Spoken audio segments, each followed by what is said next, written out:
Good evening, everyone. In compliance with the Open Public Meetings Law of New Jersey, notice of this October 27th, 2020 meeting of the Bridgewater Raritan Regional Board of Education was posted electronically on the district website and provided on October 23rd, 2020 by sending a 48-hour written notice to the Courier News, Star Ledger, Bridgewater Township Clerk, Raritan Borough Clerk, and by posting on the bulletin board in the Harmon V. Wade Administration Building. As this is a virtual meeting, those unable to access the meeting via the internet are able to listen in by dialing into the conference line 712-432-6514 and conference PIN number 555548. Please stand for the Pledge of Allegiance. I pledge allegiance to the flag of the United States of America, and to the republic for which it stands, one nation, under God, indivisible, with liberty and justice for all. Roll call, please. Mr. Walker. Here. Mrs. Lee. Here. Mrs. Hurley. Here. Mr. Joshi. Present. Mr. Singer. Here. Mr. Malik. Mrs. Mead. Here. Mrs. Gladstone. Here. Mrs. Barlow. Here. We're now up to closed session, whereas discussion by the board is required on matters that are exceptions to the requirement that a public body hold its meeting in public, and whereas the topics for discussion are personnel, whereas it is expected that the details of the discussion may be made public as soon as the issues may be acted upon publicly. Be it resolved that the board enter into closed session at this time. All in favor? Aye. So moved. Second. Sorry. Thank you. All in favor? Aye. Aye. All opposed? Okay, we are now in closed session.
Good evening, everyone. We have just completed closed session and a break until the open session.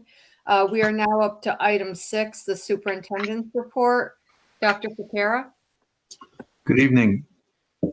I thought with the changes and that seem to be never ending since the onset of the pandemic that I would provide the public and the board with a brief overview of some of the reasoning behind the decisions that we've made recently.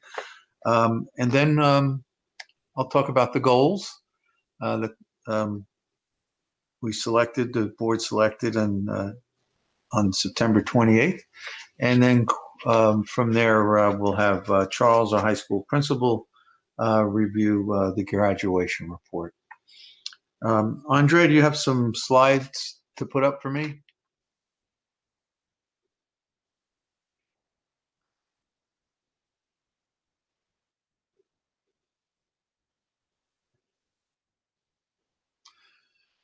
Okay, so one of the things that I wanted to be able to just review with everyone is that what's considered an outbreak in a school setting. So 2 or more laboratory confirmed cases of COVID in the same building, same school, that happens within a 14-day period. And the people concerned, the individuals concerned, do not share the same household and were not identified as close contacts with each other. So those are the key points that are considered by the health officials, and then in terms of how we proceed after the positive tests. So down the bottom, I have a little footnote. That's the NJDOH, that stands for the New Jersey Department of Health, COVID-19 public health recommendations for local health departments for K to 12 schools. That's on page 14. That's for the public's reference, just so we can point to where we're getting our information from. Next slide.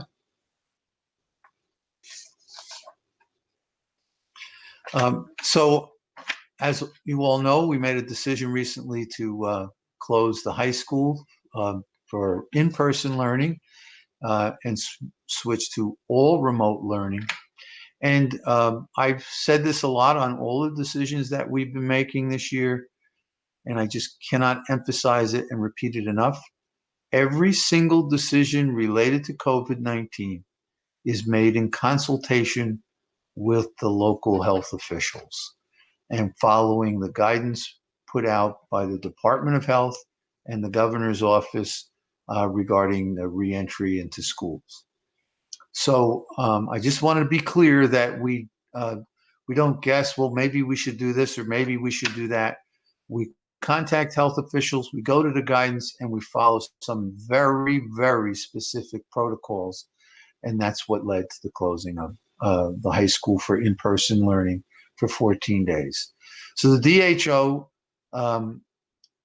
DOH, rather, the New Jersey Department of Health, recommends that a school close for 14 days when there are 2 or more cases within a 14-day period that occurred over multiple classrooms and a clear connection between the cases cannot be established. That's what's important, that it cannot be established, that it's happening in the school. We made that decision when we had 2 cases that were closely established and then a 3rd case that was not connected.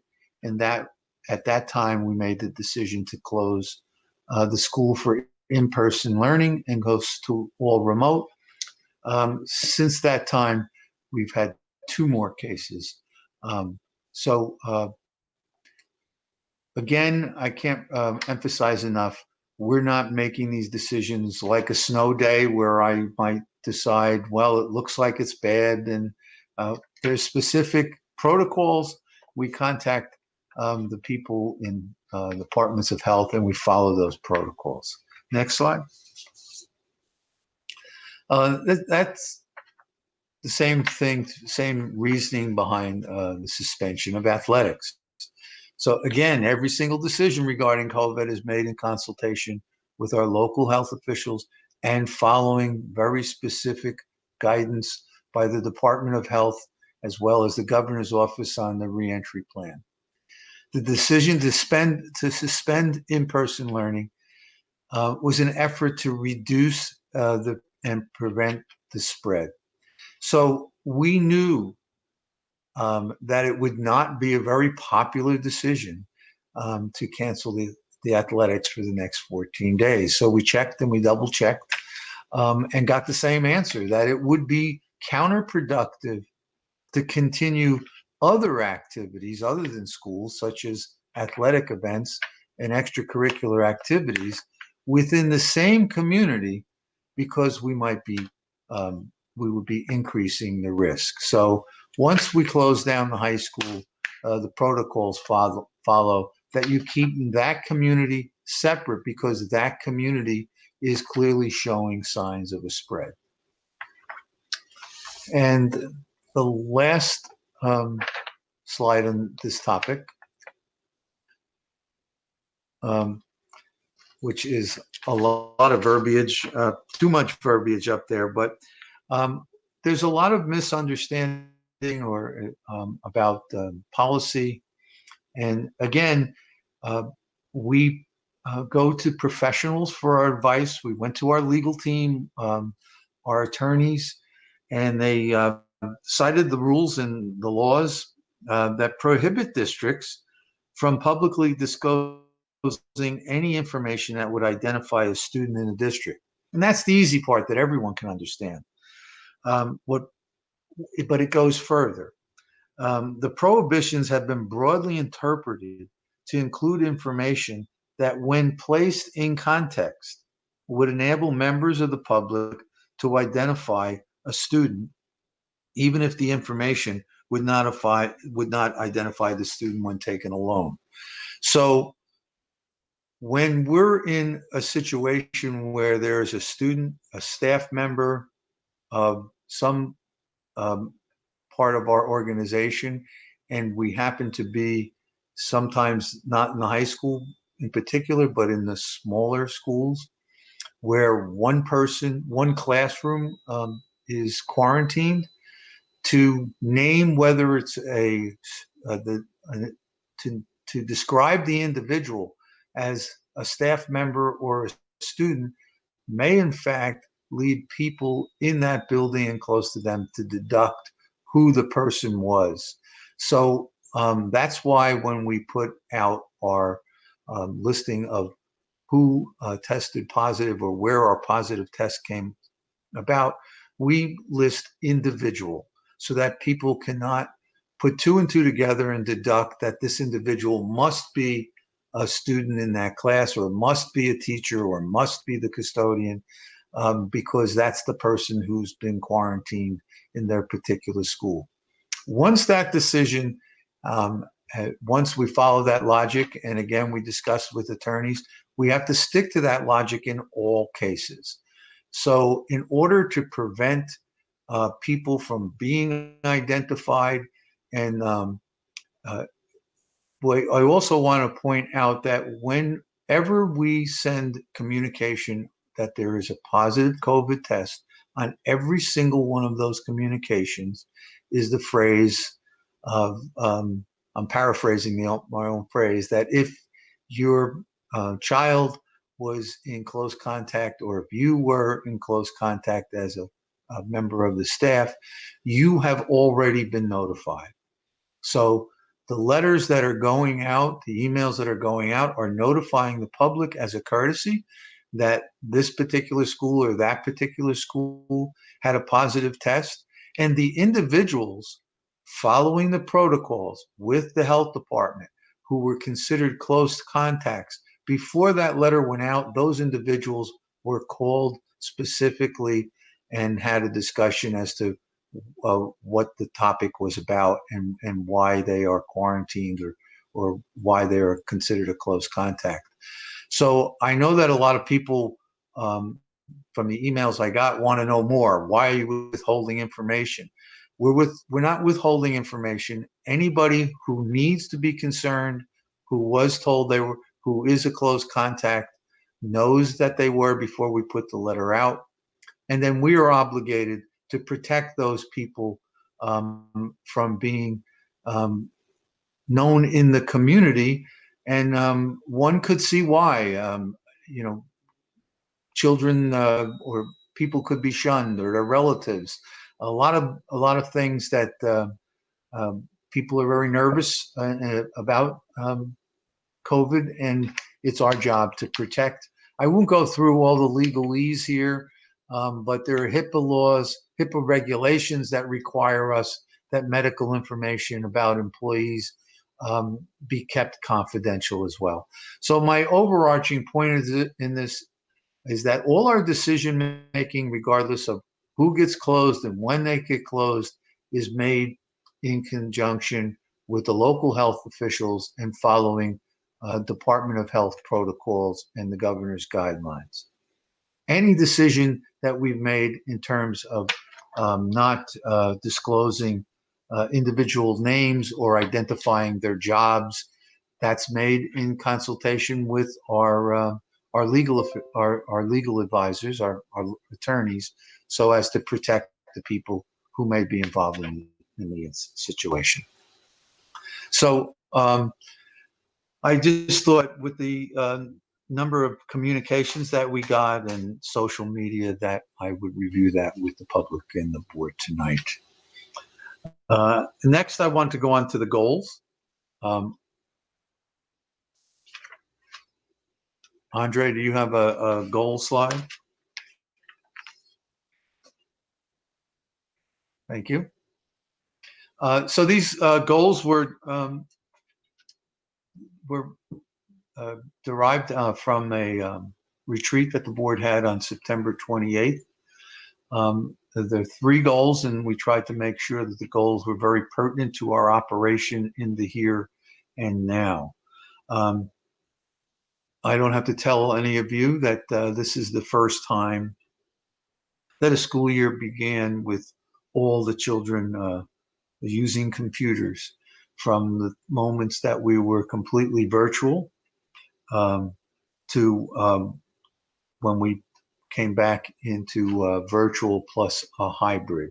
And so building the capacity for the delivery of instruction is not just something that we would like to do. Our world, the students' world, basically changed completely with this, with the onset of the pandemic. In the past, we had children in schools in person.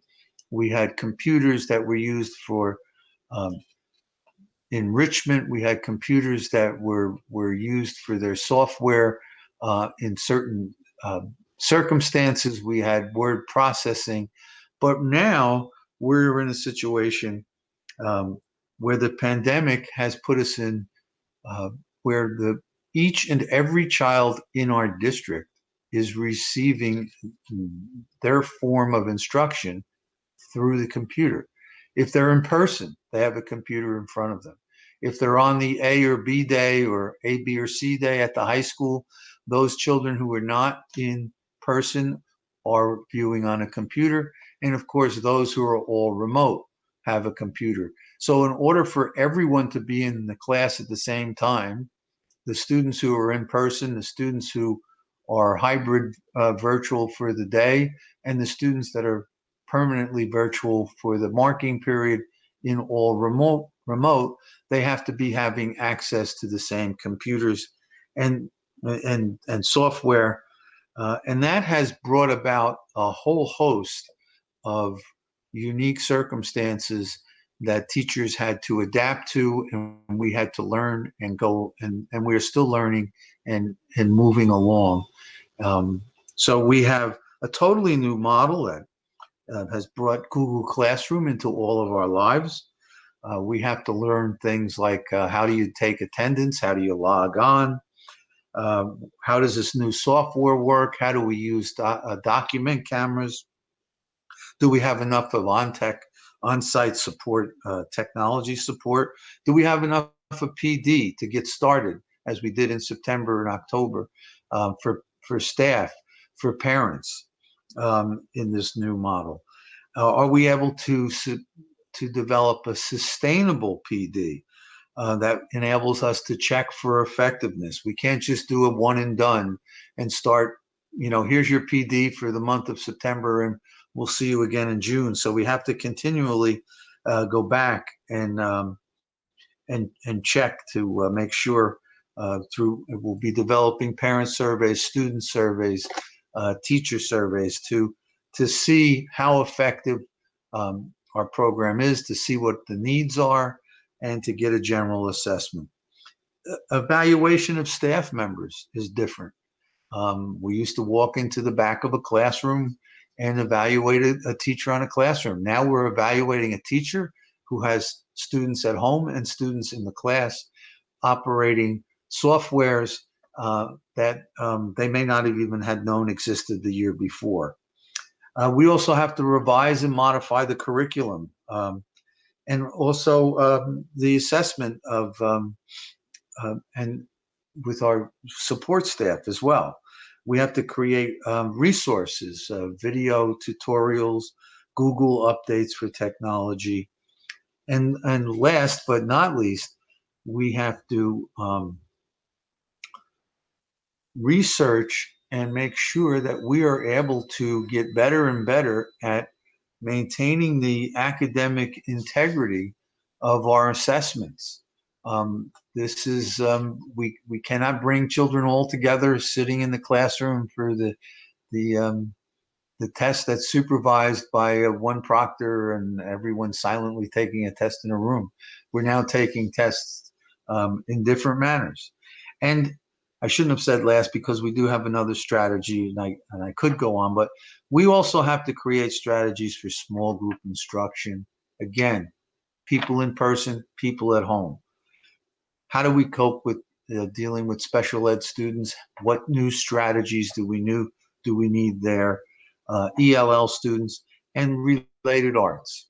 So I could go on and on and on and on, but we've been constantly faced with challenges. We fortunately had the summer to reflect on the spring, and we had the month of September to develop and improve, but we have to move on and create sustainable professional development and sustainable assessments and assess our needs. And it's an ongoing effort and a major effort throughout the year.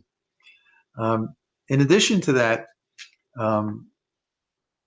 we have the next goal, which is to provide SEL, which is social emotional learning supports for children and families. So not only the Bridgewater Raritan School District, but just about every district I know of, we jumped in with both feet, completely focused on instruction and focused on the new regulations that were causing changes to our normal processes and procedures for opening and maintaining the structures and the functions of our school district that were sort of repetitive year in and year out, and now suddenly changed. And it changed for all of us. And we have to be reminded that this school community, like all others throughout the state and the nation, are under stress. And while we're focusing on meeting the regulations and meeting the requirements for opening and the social distancing and dealing with the COVID regulations of when to open and when to close, we also have to make sure that we're identifying the social emotional learning supports that not only the children, but the teachers and parents and staff in our community need. And so we have to identify those supports, which we will be doing, and determine how they fit into our already multi-tiered support system. how do we integrate SEL into educational practice and/or programs? Do we need to revise SEL policies? We have to review them.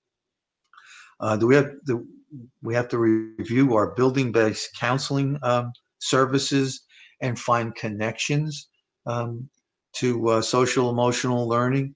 We have to align what we connect to what we're already doing. Social emotional, we have to bring it all together. We've been doing things like Hello Week, Week of Respect, Violence Awareness Week, Character Ed, Great Kindness Challenges, and many, many things. They have to be brought all in under an umbrella for us to develop staff and community awareness.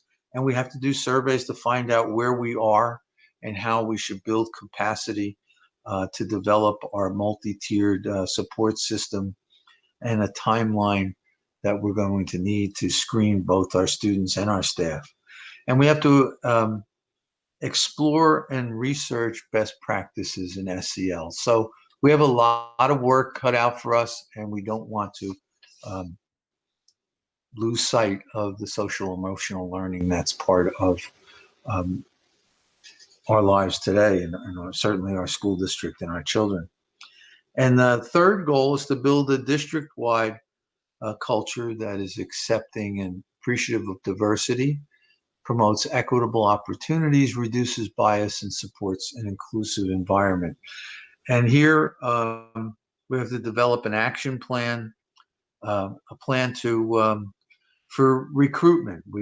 Our HR department has to create a focus and develop a plan for recruiting to create a little more diversity in our staff. We have to convene district climate committees, develop goals for climate. We have to provide opportunities for professional development, and also have climate surveys to check and correct and move our professional development.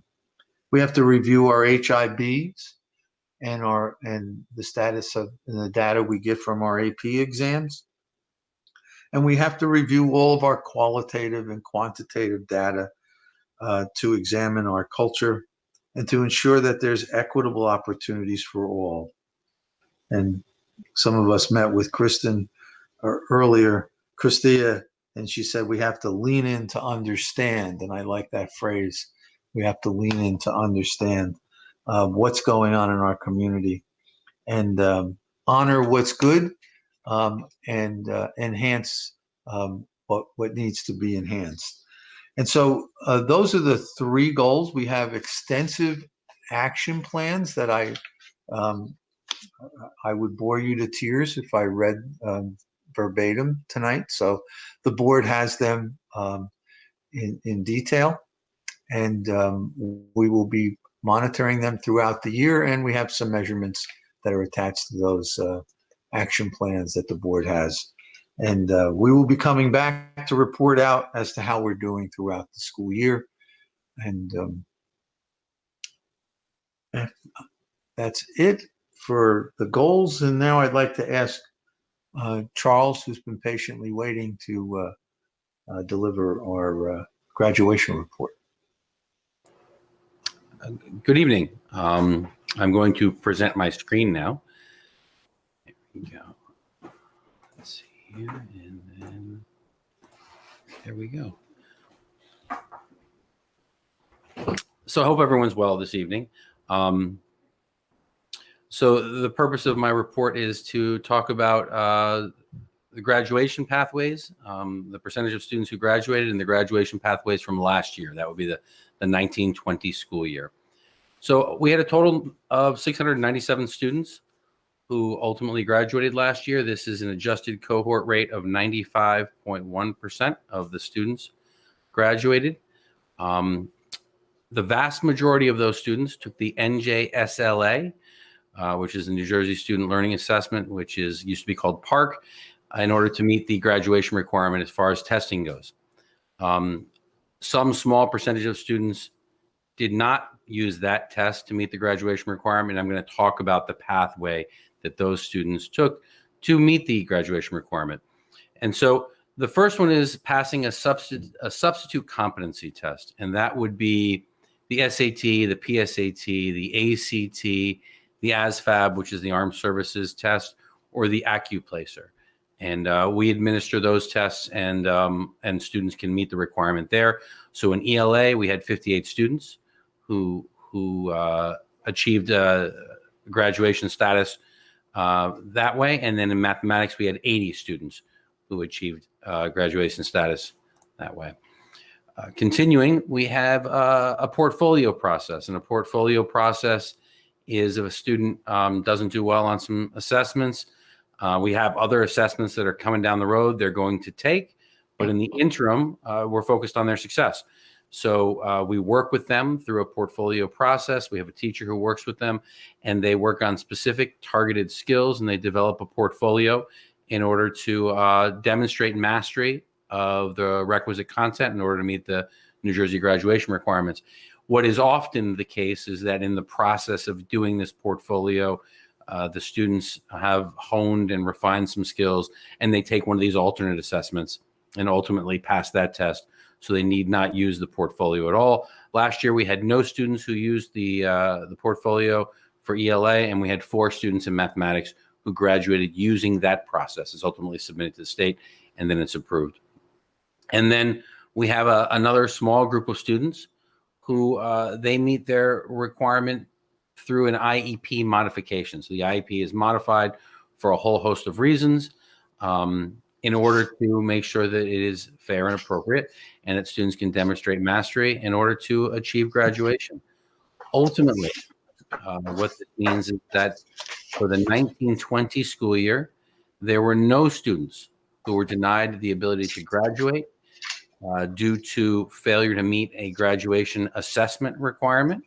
We did have 2 students who did not initially graduate because they had not earned a sufficient number of credits.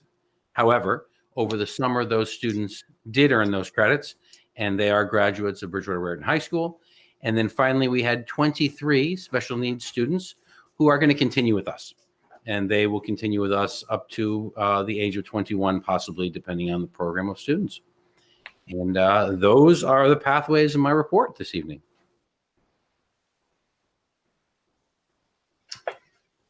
Charles. Thank you. Did anyone have any questions for Dr. Zell? Yeah, I just had one.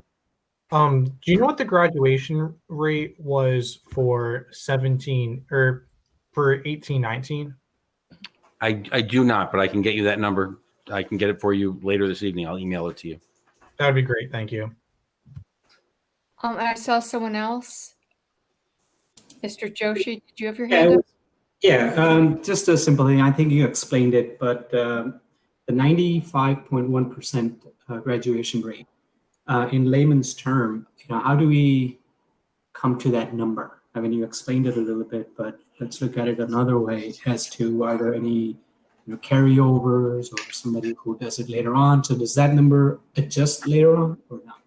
Yeah, so that number can adjust over time. However, I just want to be clear that this is a cohort graduation rate, which is these are students who entered school 4 years earlier and whether they graduated within 4 years. It does not mean that that other 4.9% of students will not be graduates of Bridgewater Raritan High School, but they haven't achieved it yet within the 4 years.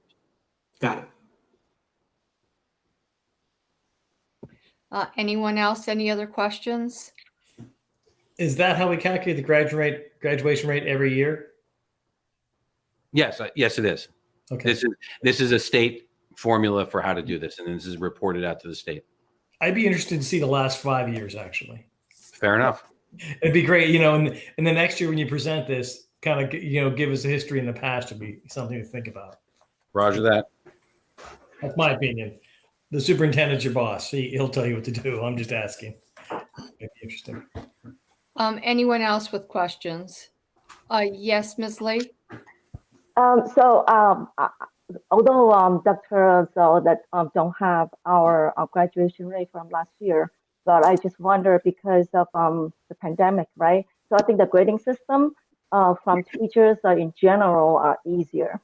So wonder that if the pandemic stops, would our graduation rate drops again? Or what do you see in the future? Because I don't know the number, but I'm just asking that. Do you recall, is our rate of graduation rate increasing or is decreasing comparable to the past? I think it would be imprudent for me to speculate. I would say that from what I have seen with teachers, they are providing rigorous instruction, and I anticipate that students will be able to demonstrate mastery at the same levels that they have historically. Thank you. Any other questions? Dr. Rozelle, I did have a question about the 4.9% that did not graduate. I think you mentioned like 23 students were with IEPs and might be with us until they're 21. Are there other students that we may not be serving sufficiently to help them graduate on time? So that's a loaded question. I always think that we can do more to help students, right? I think that that's, I think to our benefit, the numbers is sufficiently successful that we are getting granular. But can we do more? We always can do more. I think that is the case. A number of the students who are in the report, if you look at the granular pieces of this, some of these students are alternative ed students who have a difficult time operating in a more traditional educational setting, and other students are out of district placement students. So if we get into the real granular details, it's a little bit more nuanced. So I think that answers your question. And do we have students that, let's say, leave the school at 16, and would they be counted in these numbers or not? Yes, they would be counted in these numbers. These are, so that it is the opening cohort when they come in as freshmen. And so they would be in that number. And do we have many that leave earlier than what you would normally expect? So if you mean by leave, if you mean, I think you're suggesting dropping out of school. Yes, I am. That number is extraordinarily small. And you can identify the students by name.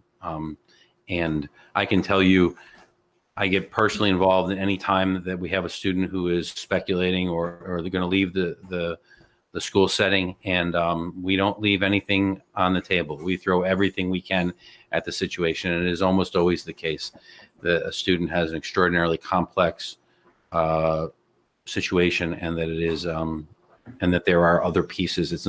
There are no easy fixes. If a child leaves us, it is because it is extraordinarily hard, and we know exactly who those kids are. Okay, thank you. Yes, Mr. Walker. Yeah, I searched our drive, and actually the rates are pretty much at 95% for the last 3 or 4 years.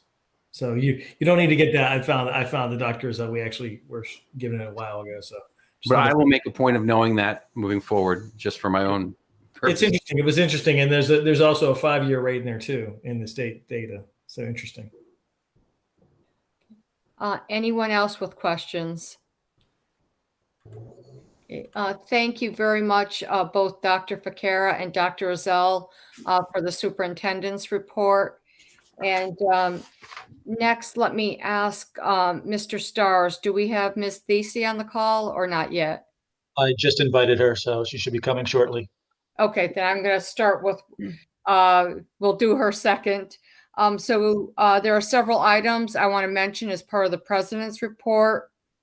First, I wanted to mention we have received several emails regarding the closing of the high school for in-person learning and activities. And again, Dr. Ficara had mentioned this in his superintendent's report. I want to reinforce that COVID closures are done in consultation with health officials following the Department of Health guidance. The administration is not making independent decisions relative to projected spread of COVID. The school district has and will continue to adhere to the guidance. And do we have Ms. Thesey yet, or should I go on to the other item? She did pop up. Oh, she's there. Yes, she's here. Great. Thank you very much for joining, Ms. Thesey. And so, as many are aware, Ms. Thesey needed to step down from her board position this past June. Tonight, we would like to thank her and award her with a plaque for her 4 years of volunteering to serve on the board. This is an unpaid position, which requires a significant time investment. Melanie's educational expertise and positive approach has been a true asset to the board. She has been an integral part of many committees, including academic, personnel, and HIB, not to mention serving as a board vice president for 2 years.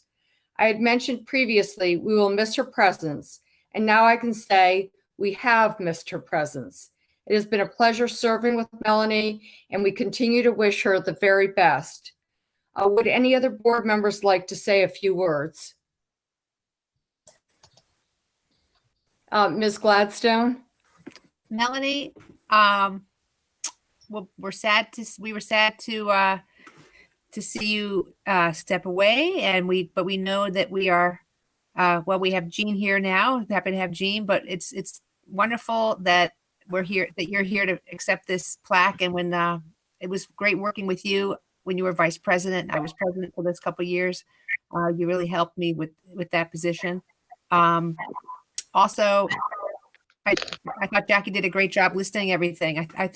Weren't you also on part of the strategic planning too, a couple of those meetings? So no offense, Jackie, but I just want to bring that up because that took a lot of time and set us up for great things as we started to implement the strategic plan. So good luck to you and all your future endeavors.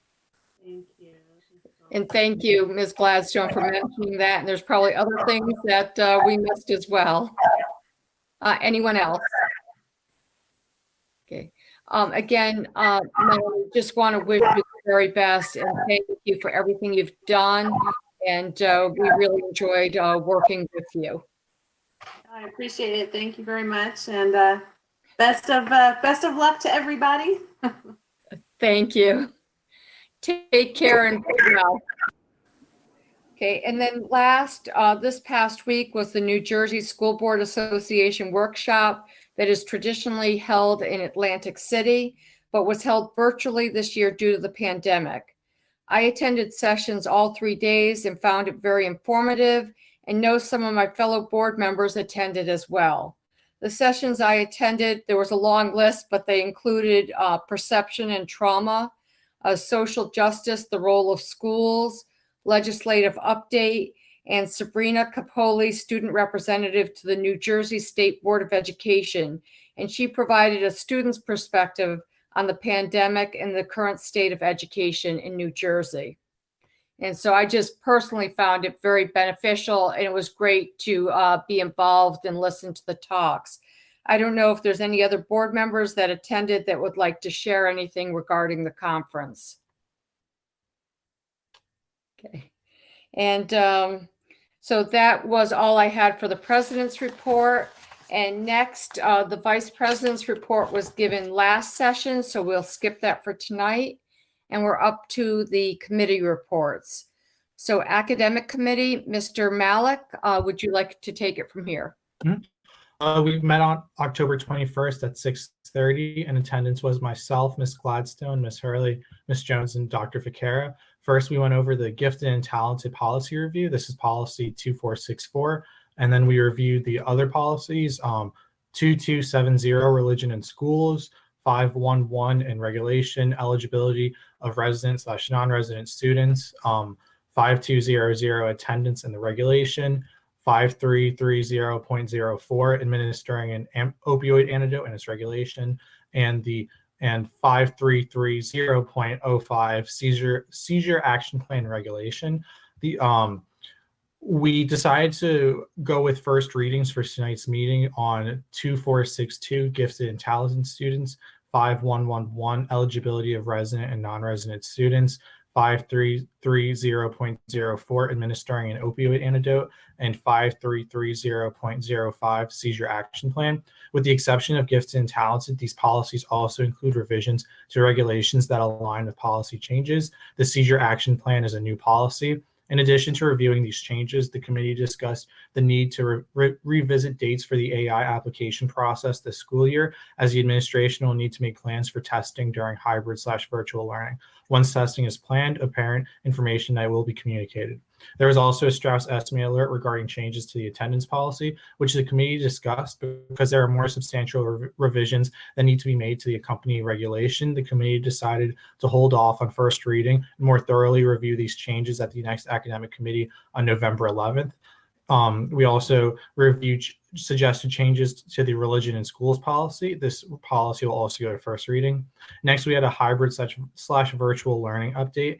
After a review of policy, Dr. Ficara gave a brief update related to hybrid instruction, specific to the process for accommodations in response to health and safety concerns. One member asked about the homework policy during hybrid instruction. There has been no change to the regulation, and at this time, there has been no pattern of concerns communicated by parents or students. However, with the reduction in instructional times, students may have additional asynchronous work in the afternoon in specific courses such as AP or science labs. This time, however, will likely not fall outside the parameters of regulation. Ms. Jones said that she would seek additional feedback from supervisors and that parents should contact the teacher first and the building principal in grades K through 6 and the supervisors in 7 through 12 if they have additional concerns. And next, we had other topics. A second member asked about updates regarding program evaluation implementation. Ms. Jones shared that mathematics teachers were receiving professional development specific to the new resources. Piloting of new materials and other areas has not started as teachers are adjusting to the hybrid model of instruction, which is particularly challenging in K through 4 because teachers instruct in multiple content areas. We adjourned at 8:30 and our next meeting is November 11th. Any questions? Steve? First, I just want to thank you for the very comprehensive report. That's great. I was just curious why parents would contact principals at the K through 6 level, but supervisors at the 7 and 8, rather than contacting principals or group leads. Karen? Sure. It's just the administrative structure, the supervisory structure. So in K4, you really have 3 content area supervisors across the 7 buildings. And so typically what happens is if a parent's concerned, they always should go to the teacher first and explain and see what feedback they get from the teacher. If there are still concerns at that point, at that level, then they would want to go to the building principal. Now, that doesn't mean the building principal won't know to loop in the supervisor, because depending on what the concern is, they very likely will. And then the supervisor may wind up working with the teacher to make changes, to modify things, to look at pacing. But that would generally be how the contact would work, I would say, really through 6th grade. In 7th and 8th grade, honestly, it could go in either direction as a team there. The supervisors, principals, I would say, and you could contact any of them and they would be able to work with each other on it. As you go up through the high school, I think it's the content area supervisors work much more closely with the high school teachers, just due to the size and the multiple departments and the specialized areas. And so in that case, I would still go to the teachers first, but then go to the content area supervisors next. Yeah, it was really the 7-8 that I was more 7-8 really could go in either direction. Okay. Mm-hmm. Thank you. Appreciate it. Yep. Anyone else? Ms. Lee, did you have a question? Yes. I think that when I go over the policy on page 6, okay, so I think that's the 4th paragraph, and he was saying that that the gifted program would include, like in the website, we should include the criteria used for consideration for eligibility. So, and I went through our website, I didn't seem to see a criteria there, although that we have event and activity schedule for different tests and also for the the information nights. But I don't know, should we have something that, really a criteria posted in our website, just, kind of a formal process in there and I comply with the policy. It's attachment page 6. And you're talking about the gifted and talented? Yes. Yeah, if you go onto the website and you look under the departments in the gifted and talented program, there are matrices. There's a matrix that's used with multiple different criteria to identify students for programs in AI. Mm-hmm. So we have those, and this year, and along with that, what's actually in the regulations, not in the policy, the regulation spells out kind of the timelines for doing things and the dates. And part of it is actually when the different tests are administered. And so this year, as Zach was saying, one of the complications right now is that we have students who are both virtual only and students who are in school. And so we have to look at how to remotely test students, how to remotely administer like COGAT testing, for example. So that's our next meeting. Once we figure that out, then what we would do is be able to correct all our timelines, and then we would go back and do the parent information night.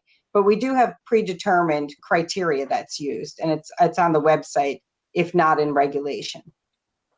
Okay, yeah, because I went through today for the AI and then the honors program and the enrichment program, but I didn't see like a very clear criteria stated in our website. And I know there were some links that said at the handbook and then the scheduled event nights, but I didn't see like a kind of a general criteria stated in the website. Right. You know why it changes. So that's something we can look at to make sure it's clearly on the website, because AI uses that. And as you go up through middle school, we're looking at multiple criteria. Then as you go into the high school, like going from 8th grade to 9th grade, it's really determined by your grade. So we're no longer looking at multiple different assessments. We're looking at your overall grade, and that's what makes you eligible for honors. And in the high school, we even opened that up in mathematics this year. So the criteria changes.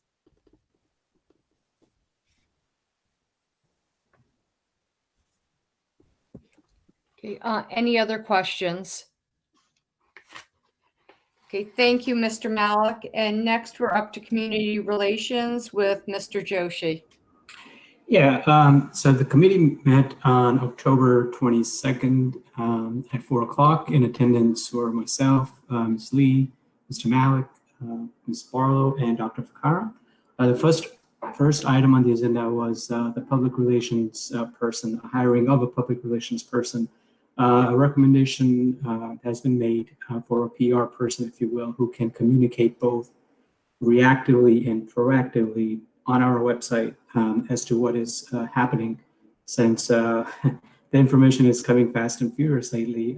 I think it would be beneficial. The committee thought it would be beneficial to have a person who would keep our website up to date.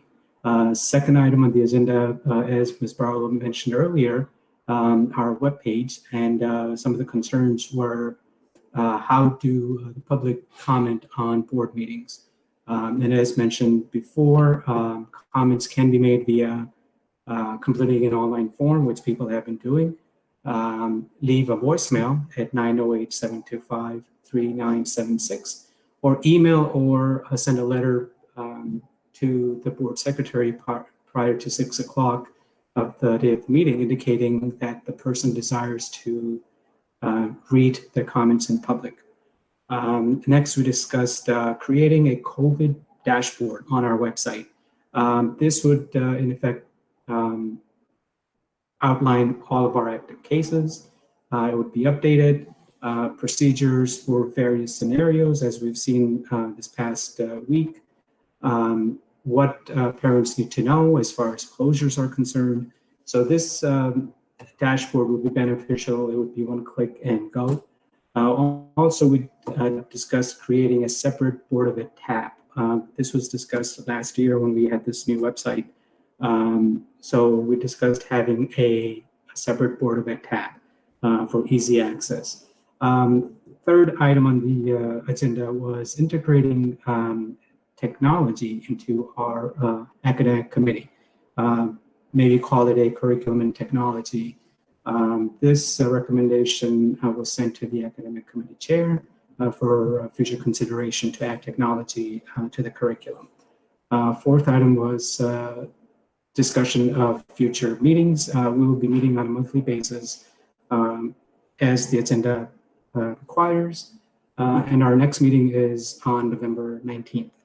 Any questions?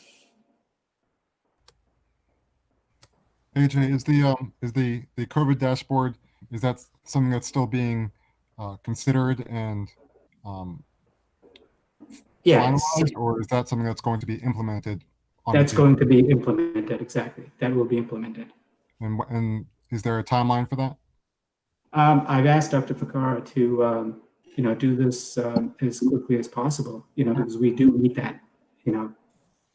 Yes, Ficarra, you got that on that? So we're actually, we have the information and we put the information into place. It's for today. It went out in as a link in the letter that was sent out informing the public that we had 2 additional cases, positive cases at the high school. And then that link so that was the link for getting it immediately. And then we will be working on where we can find the placement on the website. That's not something we have to hunt for.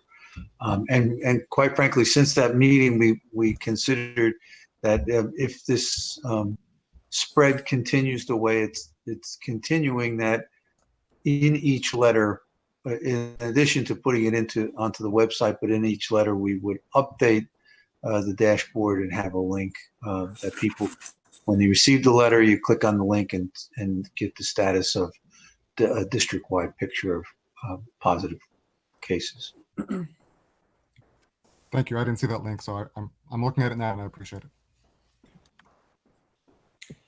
I have one question, AJ. I mean, when I look at a website, it should be active and moving and constantly improving. I mean, that's something, I don't know if it was through community relations or through the superintendent, but the website should always be looked at to see how it can be improved overall, not just putting the BOE tab, but even how the news feeds come in and maybe slimming down the pictures at the top so that things fit at the top better in our website. Some design, those things. Are you guys looking at that, or who's looking at that type of thing? Well, that's a good point. That is the reason why this recommendation is made to have someone dedicated to this, because there is so much information that is coming forward on a daily basis, almost hourly, right? Sometimes, so we need somebody who can manage this, who can rearrange things as needed. We can show it on as a picture basis, on a drop-down link or something. We need that, and this has been discussed since we got this new website last year. So that's where it would come in, because right now it kind of trickles down, right? It comes in slowly before the news, the emails go out, and then people go on the website and sometimes it's not there. So I think if a person was there doing this, I think it would be beneficial. So that's to answer your question. Yeah, So you're recommending hiring a full-time position for this? Not necessarily. I'm envisioning this as somebody who can do this, on a part-time basis, somebody who is already, on the payroll, who can take on this additional duty. And of course, I'm thinking this may happen next year, in the budget if it, So the recommendation coming from the committee was a perceived need that the district has in how we can assist and improve our website and public relations in general. And then, of course, that would have to be considered within the context of budget development and to see just what the budget looks like at that time and how much it would be able to take. So it wasn't the Community Relations Committee inserting a new position, a new FTE into the system. The recommendation is out there that we will consider during budget development. Okay, thank you. To put a little historical perspective on this, this is something that's come up over my 13 years and has pretty much been shot down as a position that we didn't know that we can afford. I know things are different now, but I would say I would like to see an actual job description, because when I think public relations, I don't necessarily think webmaster. And I'm not saying that I'm right. I'm just saying I'm not sure I understand exactly what we're talking about. So going forward, I'd like to see a job description and not just a title when it's time to discuss it. No, that's certainly reasonable, and we would do that. And I think Yeah, that's it's a- one of the reasons maybe it didn't fly in the past, because we were given a title, but we weren't given details. So, And a district our size, I think somebody, needs to be, doing this, just not PR, but just all kinds of information that is being sent out to our. Yeah, when one thinks of the 8,000 students, over 1,000 teachers, and then all the parents involved, you can imagine the volume of emails and the need for information. And then in many cases, the information is on the website.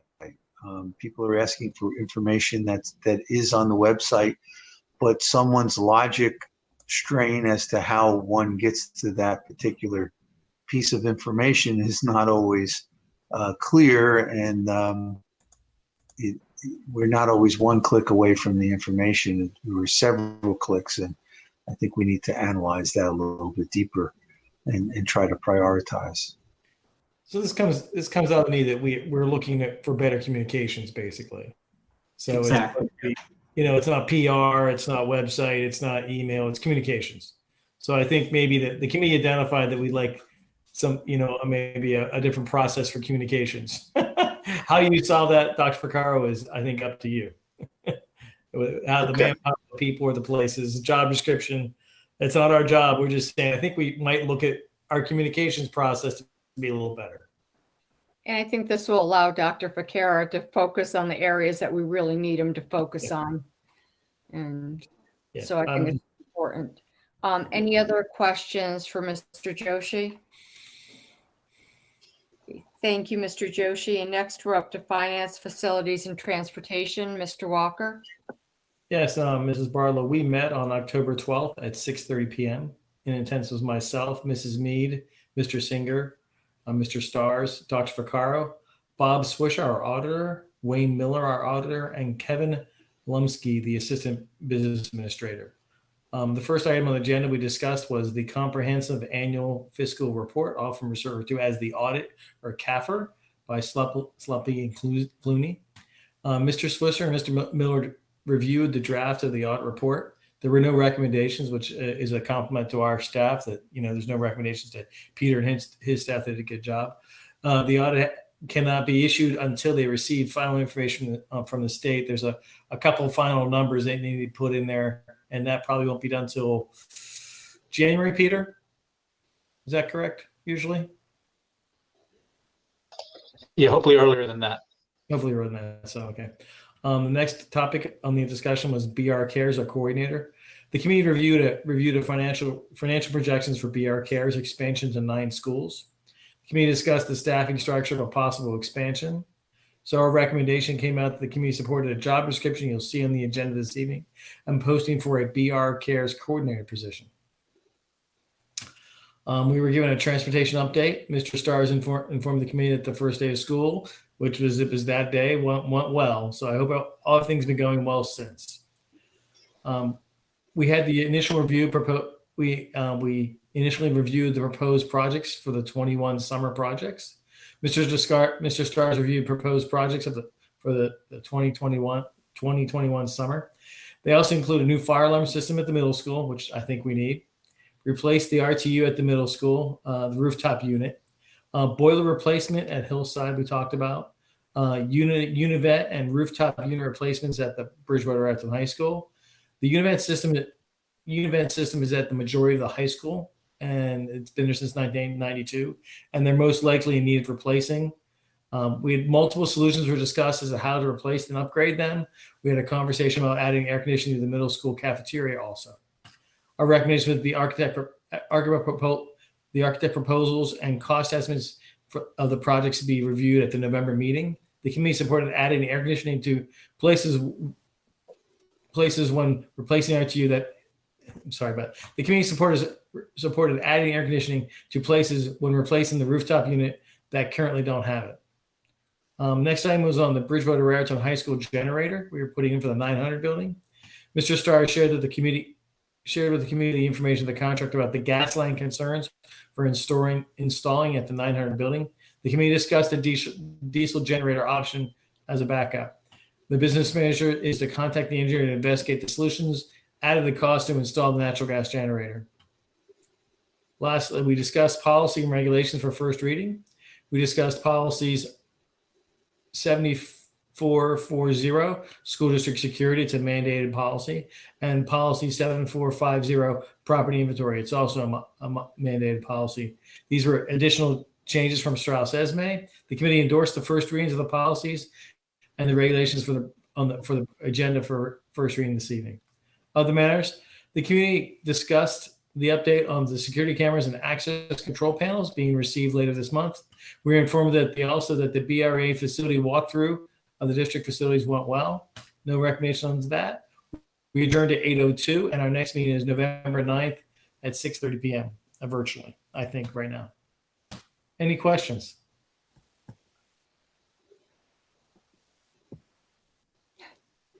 Looks like you're good, Mr. Walker. Thank you very much.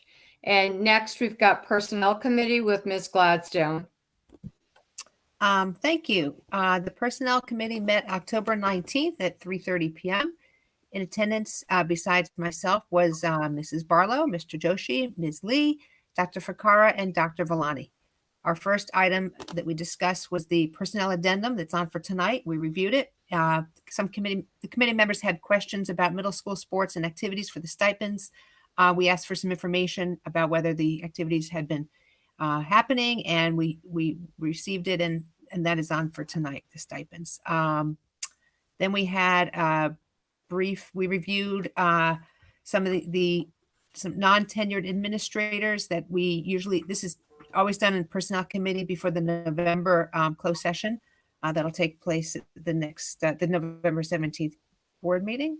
Dr. Ficarra and Dr. Villani discussed with committee members the open position effective July 1st for the middle school principal, and the open assistant principal position at the high school, the 10-month position effective January 1st. We discussed the vacation carryovers. There are 3 sidebars on for approval tonight for the BREA, the BRPA, and BRSA regarding carryover of vacation days. So that will be on approved later, and that will be posted on the website in a few days under the contract information under the business office. We had an update on affirmative action. Dr. Verlani reviewed with the committee the history and restructuring of affirmative action, including the steps taken during the 1920 school year to create teams and begin training. And due to the pandemic, the August training session did not take place. So Dr. Villani is working with the attorney to schedule that training in the upcoming weeks.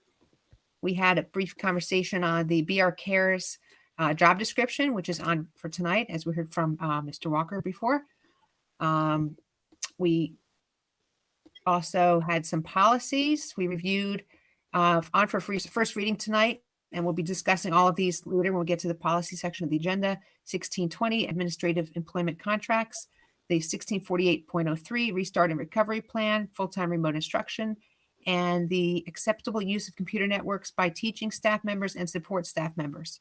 Both are, all 4 of those, with 2 policies and 2 regulations are on for first reading later on. Then we talked about the school safety update, that the school safety plan, statement of assurance, and memorandum of agreement with local law enforcement.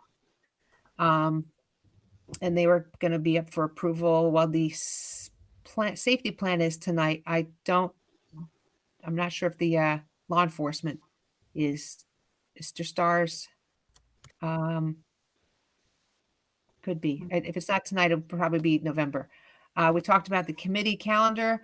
Next meeting is November 9th at 3:30. We adjourn the meeting at 4:56 p.m. Are there any questions? Thank you. Okay. Thank you very much, Ms. Gladstone. Next, we're up to liaison or delegate reports. Does anyone have anything? Okay, seeing none, we're now up to the first opportunity for public comment. Individuals and or groups are invited to present their concerns, comments, and requests to the Board of Education at this time for only matters being acted upon. In accordance with board policy, members of the public are allotted this opportunity to address the board for a maximum of 5 minutes during this period of the meeting. As this meeting is being conducted remotely as a virtual meeting, public comments can be made via the following options. First, completing the form online, which will be read at the appropriate point in the meeting. 2, leave a voicemail at 908-725-3976. Or 3, email or letter received by board secretary prior to 6 p.m. indicating the person's desire for the email to be read as public comment. And I'll turn it over to you, Mr. Stars. Okay. So at this point in time, we did not have any voicemail messages, and we did not receive any emails. So I will just present the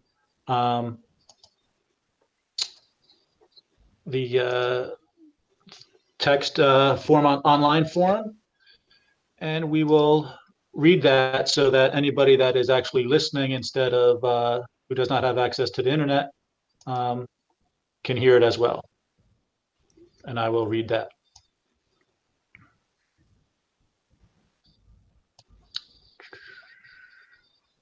Okay.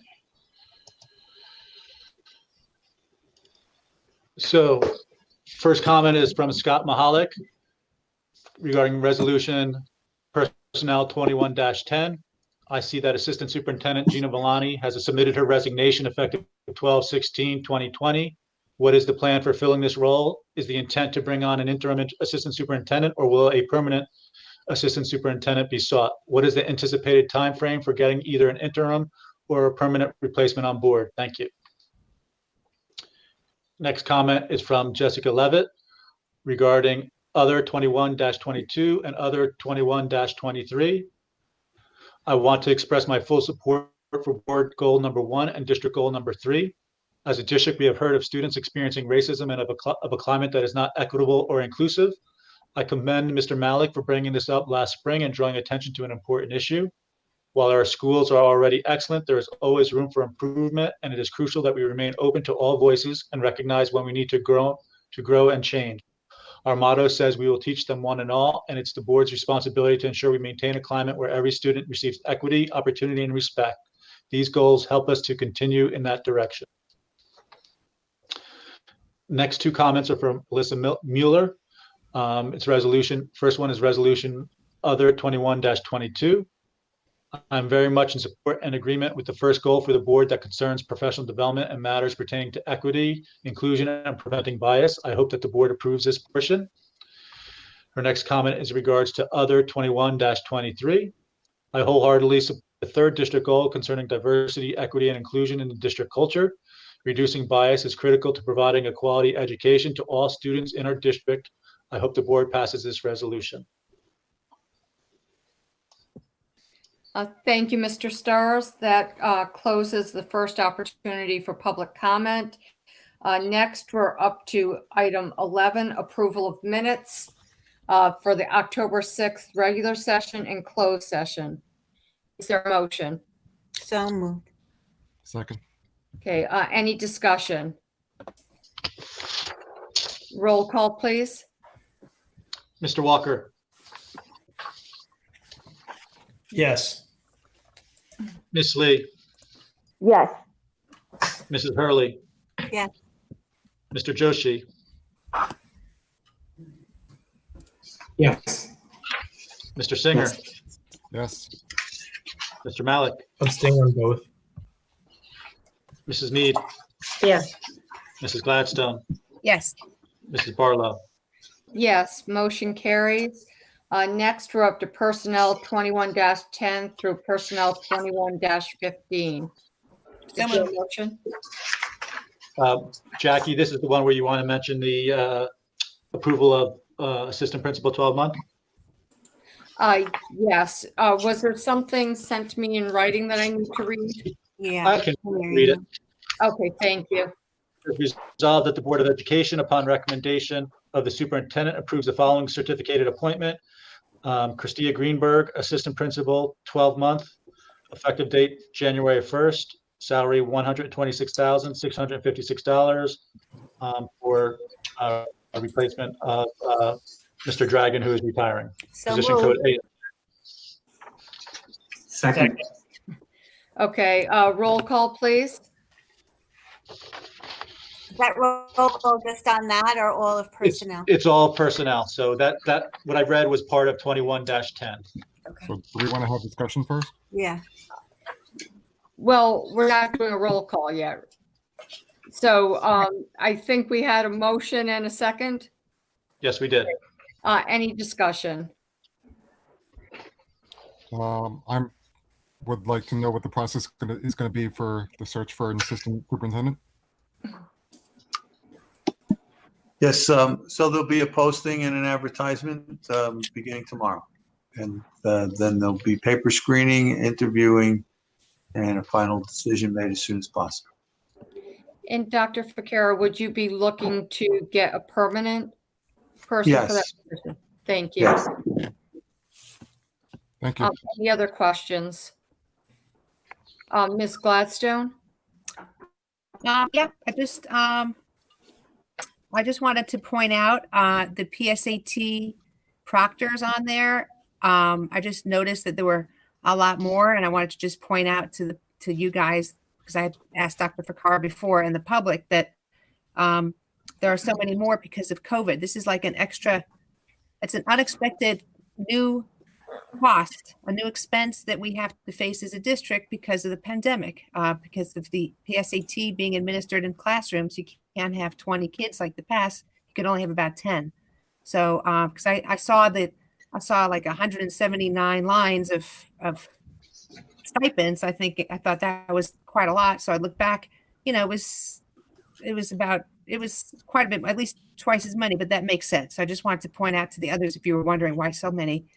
And that, again, it's another cost that we had no idea we'd have to face because of the pandemic. But I'm glad to see that it took place and the kids had the opportunity to take the exam.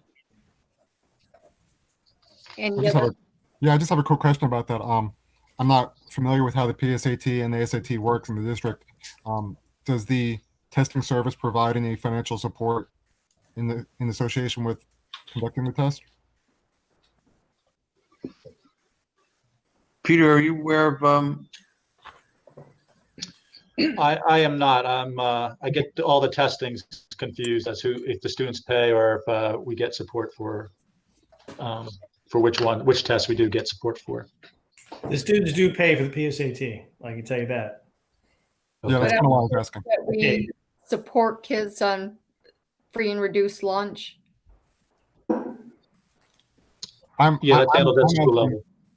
Yeah, I'm asking if, since the PSAT, people pay for the PSAT, do we receive any of that back to offset any of those costs?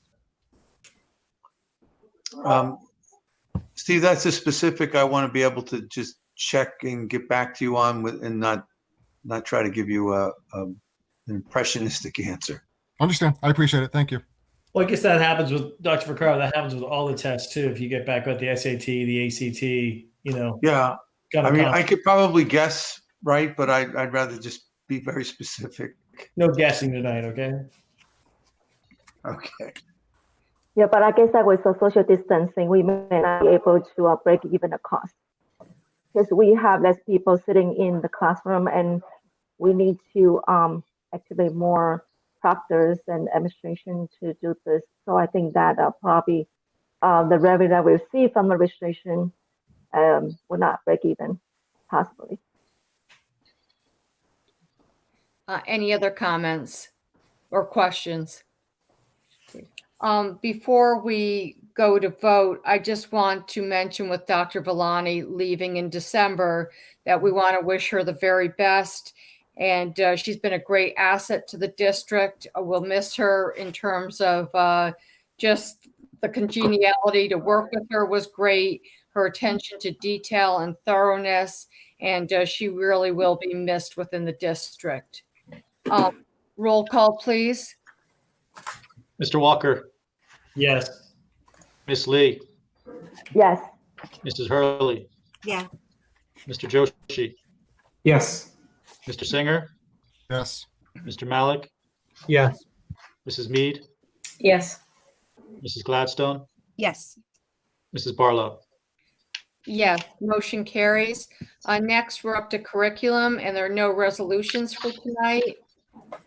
Next, we're up to business 21-48 through business 21-54. Is there a So motion? moved. Second. Any discussion?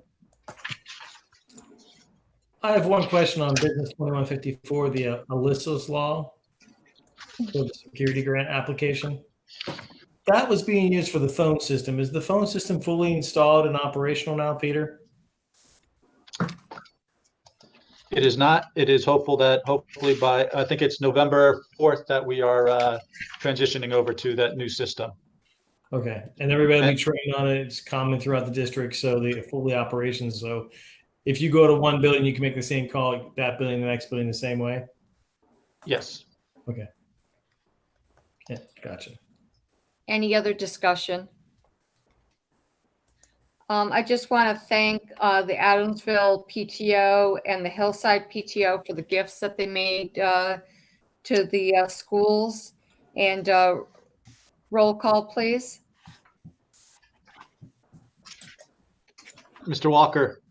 Yes. Yes. Mrs. Hurley. Yes. Mr. Joshi. Yes. Mr. Singer. Yes. Mr. Malik. Yes.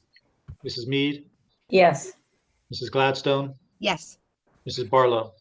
Yes, motion carries.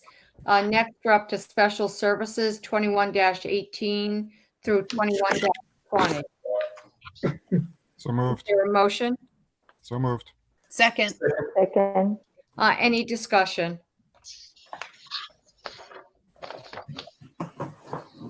Okay, seeing none, roll call, please. Mr. Walker. Yes. Mrs. Lee. Yes. Mrs. Hurley. Yes.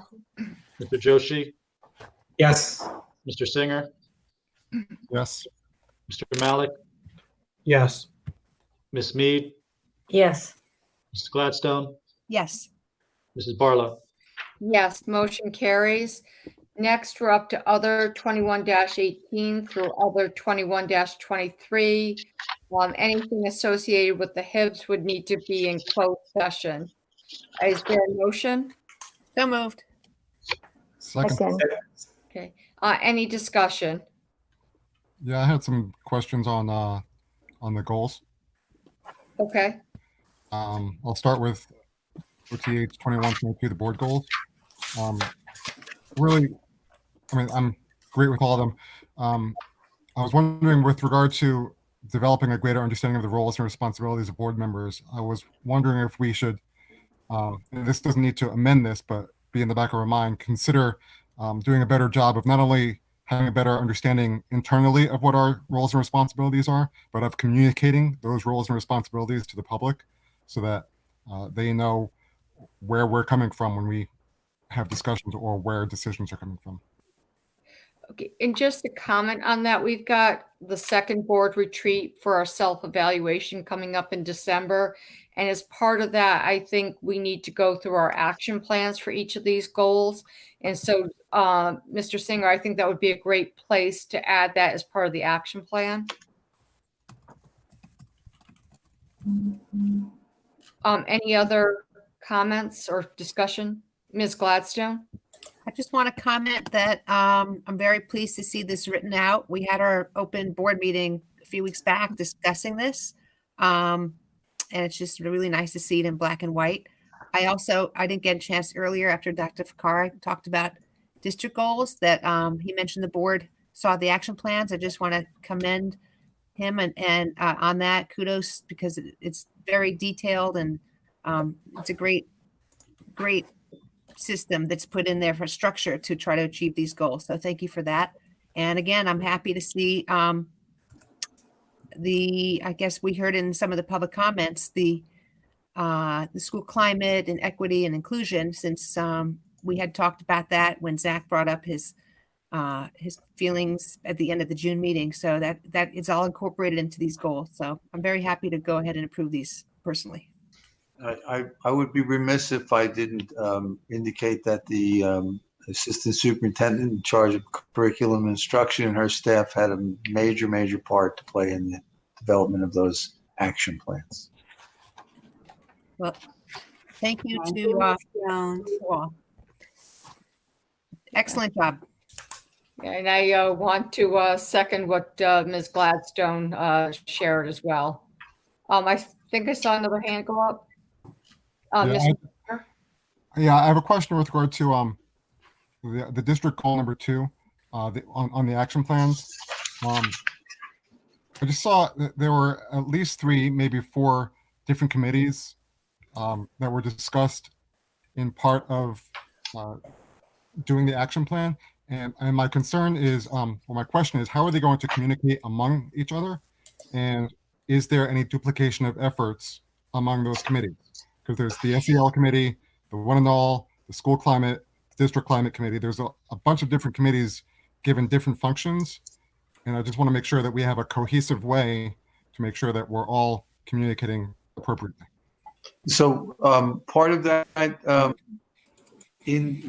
I'm not sure whether it came across or not in my explanation and in the action plan itself, but we want to make sure that we bring under the umbrella all the various SEL initiatives within the district that have some been going on for years, and make sure that we build connections between them and we don't go off in different directions, but that we find connections and a focus. I did see that, and I appreciate that. I just wanted to make sure that, with all these different committees, there was, as you said, a focus. So thank you. Any other discussion? Yeah, first I'd like to comment on the third board goal. I think this is the step in the right direction for the district to ensure what's happened to students in the past doesn't happen again, and to create a more inclusive environment. I just had a comment. I guess it covers both the second and third goals. I think both us as a board and the administration should also recognize that there's small steps that we can do regardless of the action plan, that we don't need to wait for climate surveys. I think the first thing that pops into my head is like increasing the visibility of the HIB process and the existing mental health resources. And I think the best way to do that is through the website. And I think this is something that we don't need to wait on and can do as soon as possible. Agreed. Any other discussion? Okay, roll call, please.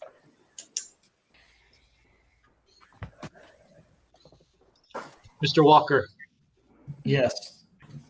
Ms. Lee, Yes. Mrs. Hurley, Yes. Mr. Joshi, Yes. Mr. Singer, I'm going to abstain on other 2121, yes on everything else. Mr. Malik, Abstain on 1819, yes on everything else. Ms. Mead, I'm going to abstain on 21-22 and yes to everything else. Ms. Gladstone, Yes. Mrs. Barlow, Yes, motion carries. Next, we're up to policy 21-14 through policy 21-16. Is there a motion? So moved. Second? Okay. Any discussion?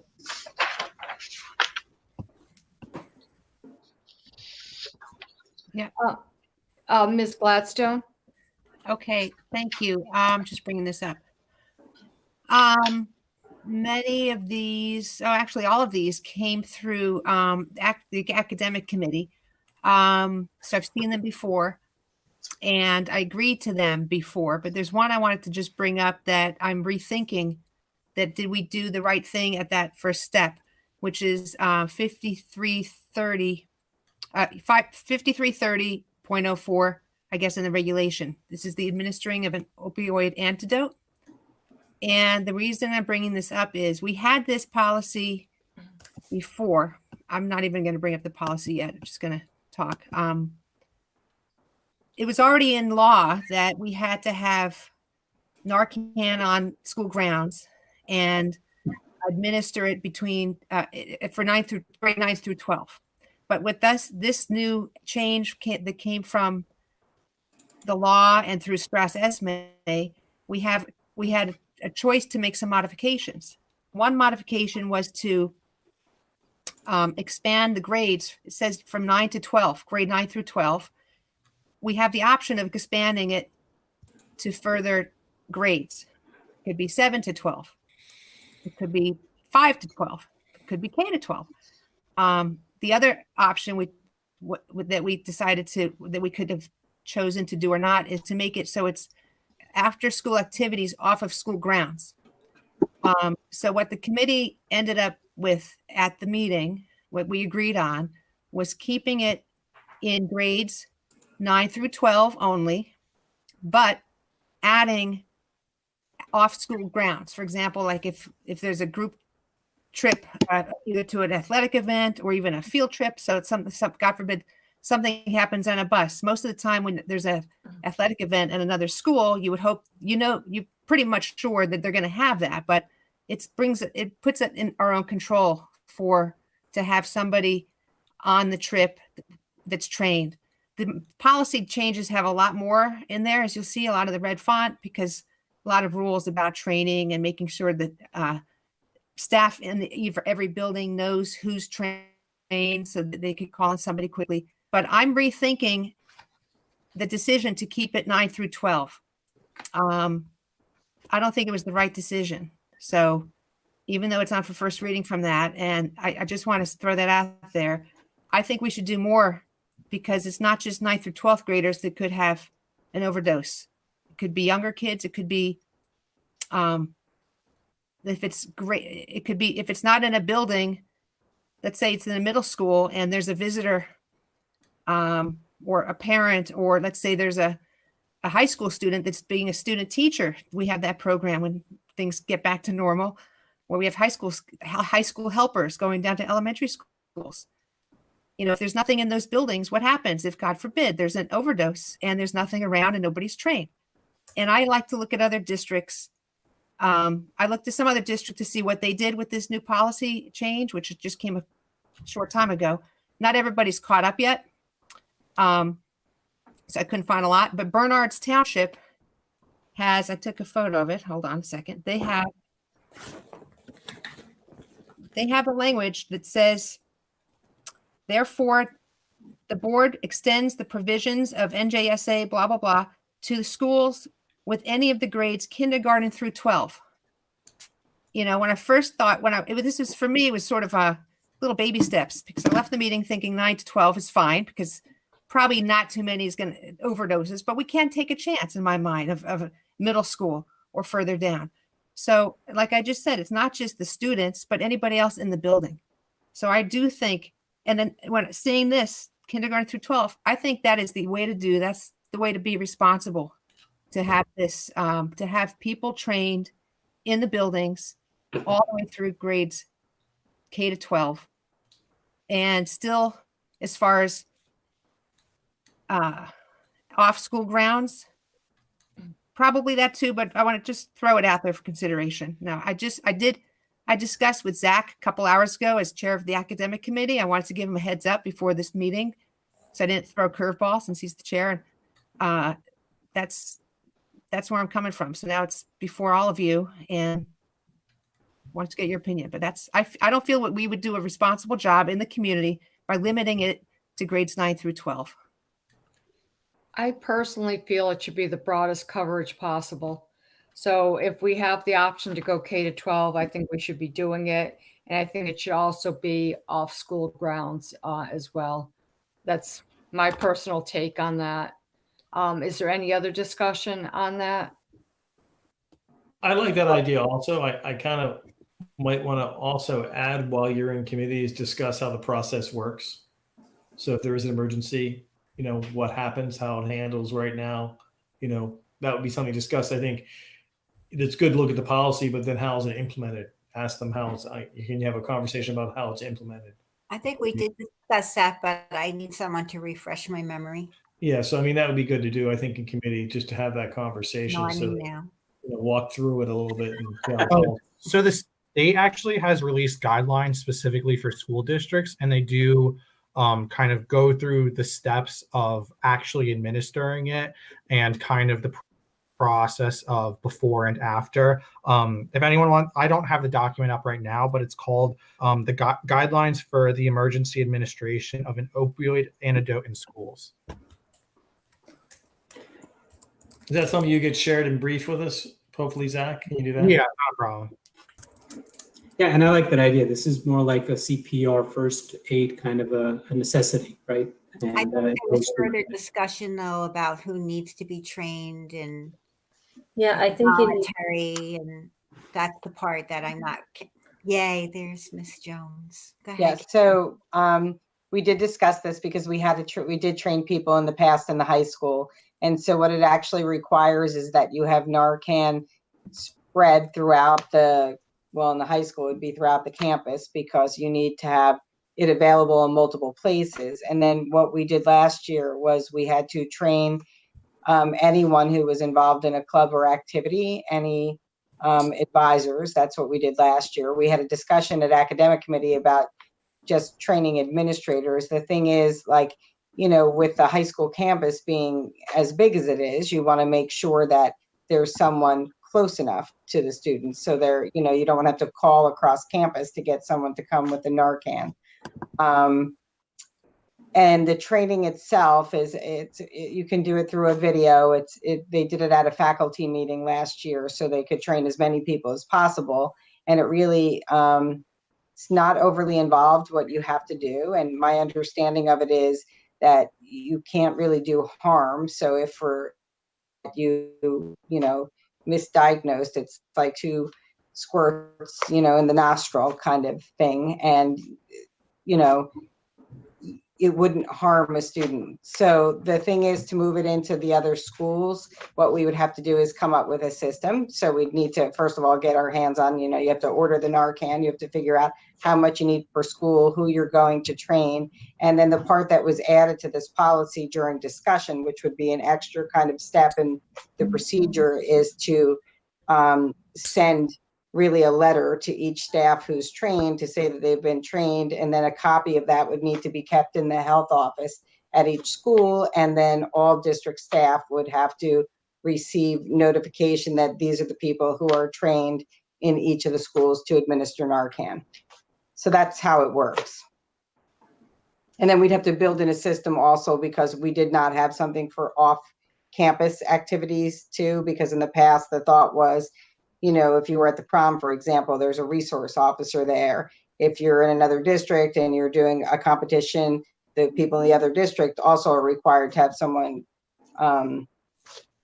trained there. And the discussion was what would happen if you were in the process of traveling and you were on a bus. And that's kind of where the discussion changed. So those are the things that we'd have to add into our actual procedures in order to implement. Jackie?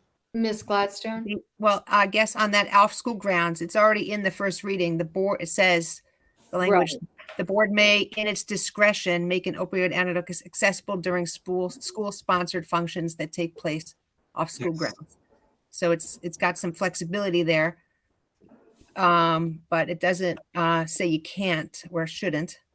It also gives flexibility to the superintendent, not just the board, in determining which events actually have to have someone who's trained in Narcan. During the committee meeting, Tom brought up the example of, let's say there's an event with only one student, and maybe that the chaperone or the teacher in that instance isn't comfortable with administering Narcan. Since there is that flexibility, the superintendent is able to give them an exemption, so then they don't, if the person's uncomfortable getting trained and administering it, then they don't have to. Right, Zach, that's in the regulation, on page 3 of the regulation. Yeah, that sounds about right. The superintendent or designee may, in his or her discretion, make an opioid antidote accessible during designated school-sponsored functions that take place off school grounds. So I think everything is, I mean, the way I'm reading this, it's all set except for the span of grades. And so that's, Karen just said the training is not overly cumbersome. We'd have to also buy Narcan for the schools, and I think it's worth every penny. I feel very strongly that we should do that. Our neighboring district down the street, Bernard's, has that same thing, same policy, grade K to 12. You don't know who's going to be in a school building that has a problem, and we can help. So do we need to send this back for first reading, or is that something we can amend and bring back for second Yeah, reading? no, this is just first reading, so we can change it for second. Okay. Any other discussion? Roll call, please. Mr. Walker, Yes. Miss Lee, Yes. Mrs. Hurley, Yes. Mr. Joshi, Yes. Mr. Singer, Yes. Mr. Malik, Yes. Mrs. Mead, Yes. Mrs. Gladstone, Yes. Mrs. Barlow. Yes, motion carries. We're now up to the second opportunity for public comment. Individuals and/or groups are invited to present their concerns, comments, and requests to the Board of Education at this time for any matters. In accordance with board policy, members of the public are allotted this opportunity to address the board for a maximum of 5 minutes during this period of the meeting. As this meeting is being conducted remotely as a virtual meeting, public comments can be made via the following options. 1, completing the form online, which will be read at the appropriate point in the meeting. 2, leave a voicemail at 908-725-3976. Or 3, email or letter received by board secretary prior to 6 p.m. indicating the person's desire for the email to be read as public comment. Mr. Stars? Okay. Yes, so let me see if I'm on. Yep, I'm on. So there were no voicemails and letters received prior to 6 p.m. again. So just the 2 comments that are on the online form. First one is from Jessica Levitt. Please explain why the high school and middle school schedules for whenever they are in an all virtual format don't revert to the previous 8:30 a.m. start time. If the students will not be able to be in school even part-time or participate in athletics or other activities, the least we can offer them is the opportunity to get the sleep they require. There are no transportation or activity scheduling issues to consider, so we should support what is in the best interest of their health. My daughter has said several classes have discussed the later start time, and that the students and teachers alike have agreed it was the one advantage to virtual learning. Clearly, we all want them to be in the live classroom whenever it is safely possible, but when it is not, we must use every advantage to maximize the quality of education and the health of the students. Every time a school is forced to switch to all virtual throughout this year, there will be a disruption to family schedules, and a change to start time with an already established schedule will not add to that disruption. Next comment is from Kathy Trevino. In the Machio's contract, is there a minimum profit payment the district is contractually required to pay for the 2020-2021 school year? Providing all students with meals must be expensive. Is there an estimate for the cost through December? What if virtual schooling continues through the spring or until June? What is the estimated cost? I realize the decision to provide lunch breakfast for all was made to ensure students that receive reduced lunch and are not singled out, but I'm concerned about the cost of the initiative. Thank you, Mr. Stars. That closes the second opportunity for public comment. We're now up to item 14, old business. Does anyone have any? Okay, we're next up to new business. Actually, I'm sorry, Yeah. Ms. Lee. Yeah, I would like to ask Ms. Dr. Ficara that in what condition would the school resume the in-person learning? Because I know it's going to be closed for 2 weeks. So in what condition that would a school, like a high school, be resume the in-person learning? I'm not sure I'm hearing you. Breaking up a little bit from my end. Okay, so can you hear me clear now, or? A little better, yes. Okay, So I know that the school will be closed for 14 days, high school. High So school. in what condition will our high school resume the in-person learning? That will be dependent on the protocols. If we if the outbreak does not continue, and we would be in conjunction with that would go in conjunction with the health officials. But I believe we would come back after the 14 days, and if anyone contracted COVID in between that time and not far enough away from when we were all together, they would be isolated by themselves. But that's something I would want to check with the health officials. So it was left that for those people who were the number of positive cases we had together, everyone's isolated for 14 days. How that affects people who come down with COVID and who they've been in contact with in the interim is something that we would contact trace with and then talk to the health officials. And I doubt that would affect the reopening of the entire school, and would probably only affect the quarantining those individuals involved. But again, that's an assessment I'm making from what I have been hearing, but we would bring that directly to the health officials for a definitive answer. Thank you. Does that answer your question? Yeah. Mr. Joshi? Yeah, in the old business, I just wanted to bring this up, I guess. This would be an old business. When can we start or restart the school start time committee discussions? I know we met, we selected a few folks from the community, staff members, and then the shutdown happened.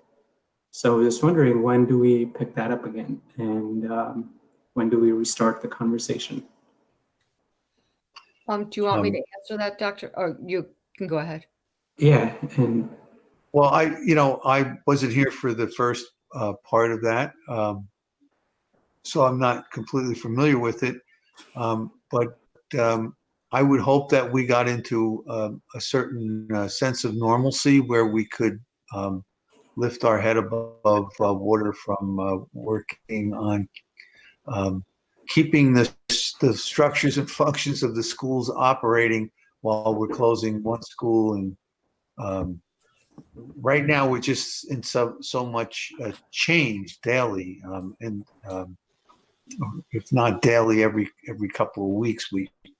I don't have to tell you or the public, we've corrected course a number of times, and with that comes a number of considerations.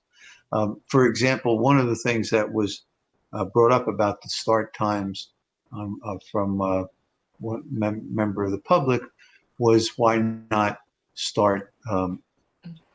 change the high school time for the next 14 days to a later time, but they share staff with the middle school. So that's just one of the variables that we continue to stumble upon. You make a decision and there are 4 other kind of dominoes that fall along with it. So at this point in time, we'd like to have some sense of normalcy. So we were supposed to open September 8th. That was moved we went to the 5th. We're open 2 weeks and the high school closed for 2 weeks. So right now we are really juggling just keeping ourselves functioning. So at some point in time, I certainly don't want you to be delayed forever in addressing your subject, but I would like your concerns or your last year's initiative, but I would like a little bit more. If we can only get into a pattern of a little bit more normalcy, I think we would be better off. okay. And at some point in time, you may say, it's never going to be normal. Let's get started. That'll be up to the And I understand this. We don't want to forget about that. That's why. Sure. Any other comments from anyone? I do want to mention one thing, and Dr. Fakera or Mr. Stars, please correct me if I'm wrong, that the food that we're providing, that is federally funded. Is that correct? Correct. Yes. Thank you. And I also wanted to mention that December 9th, we've got the board retreat where we'll do the self-evaluations, and we will also go through the action plans for the board goals. In terms of getting the self-evaluations out to people, is there any preference? It's still quite a bit early. We don't have it for, maybe 6 weeks before December 9th. I could request that to be opened up now so that people have a lot of time to do it, or I could wait till closer, maybe 2 weeks before we open that up. Any thoughts? I'm seeing a thumbs up for waiting. Any disagreement on that? Jackie?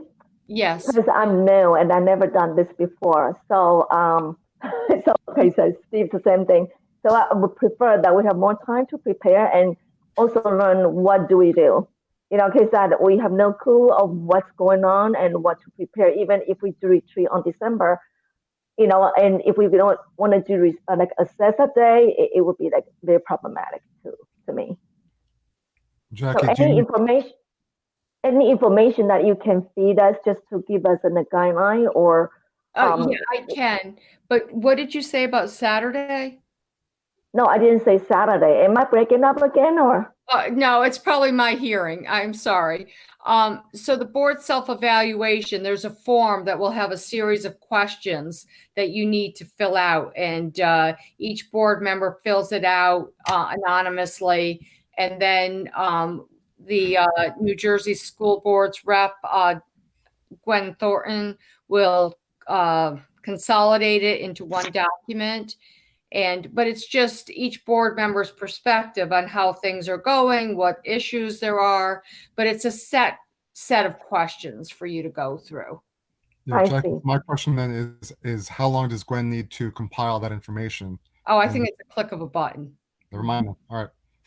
So I would give her a couple of days just to, but it does not take her long. So if we don't, I could get us started in 3 weeks ahead of time, but okay, so we'll go for 3 weeks. That gives a little bit more time for people to complete it, but not a ridiculous amount of time. And do people have a preference if we start at 6:30 or 7:30 for that? How long is it generally? It's an all-nighter. 6:30. Not an all-nighter. As you know, Jackie, I might not be able to make it on the 9th, so I couldn't commit to a time right now. I would hope, since it's been changed for others, then the date could be flexible. I'm sorry. We'll talk about it later. Okay. Yeah, in terms of with all the dates, that was the only date I could get everyone. And I know you weren't sure about any of the dates. Because of work. I understand. But we still need to plan. So you want to say 7 in case the people who that really have a long work day could have a little chance to unwind and start. I mean, sometimes it is a big rush, so I'm good with 7. Any objections there? Well, does that work with you, Lynn? Would that help you? And then is possibly the week before. I think it's good to have everybody there. How about the week before? To me, it's not the time, it's the date. Everything's up in the air right now with what I may or may not have to do that week. It's a week that I usually work at night a lot, but I don't know if we'll even have the same things this year. So I can't say, but if I'm not working, 7 is fine. If I'm working, I won't be done till 10. So. Okay. So why don't we go ahead with 7 o'clock? And I'm not sure how else to handle it because we do need to get something set up. And unless we think that, November is a better time. But, we're now leaving, a lot of people go away for Thanksgiving, or we have the school conference days. So I think it becomes very difficult.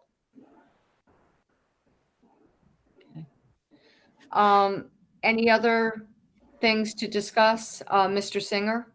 Yeah, I don't know if this is new business or old business, but are we doing high school student reps this year? Yes, great. yes.